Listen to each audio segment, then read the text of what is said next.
साल कथा राजा बलराम देव आमर गाँ लेके आईथिले और सेन केन सिंहासन बोली कर्मी बोली खोजी खोजिकी चाउरपुर के आसले आस नदी पड़ला बोली सेन खड़ीते रहीगले चाउर स्थापना कले चाउर स्थापना कले आमर गाँ ना है चाउरपुर से बहुत दिन तक रहिले से समय सोनपुर आड़ शिकार कर जेनटा समलेई मंदिर आज से जगह न सेबेल गछ तले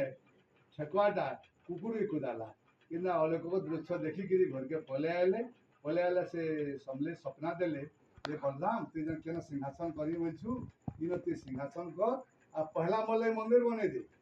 हेतरे समलेई मंदिर पहला बनाले तापर राजा बगीचा अच्छे आम पूजर पड़ान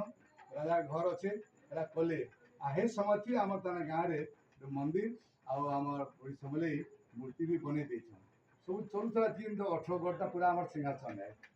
से मंदिर भांगी भाजी देला गला एथर नुआ मंदिर टे बनईछु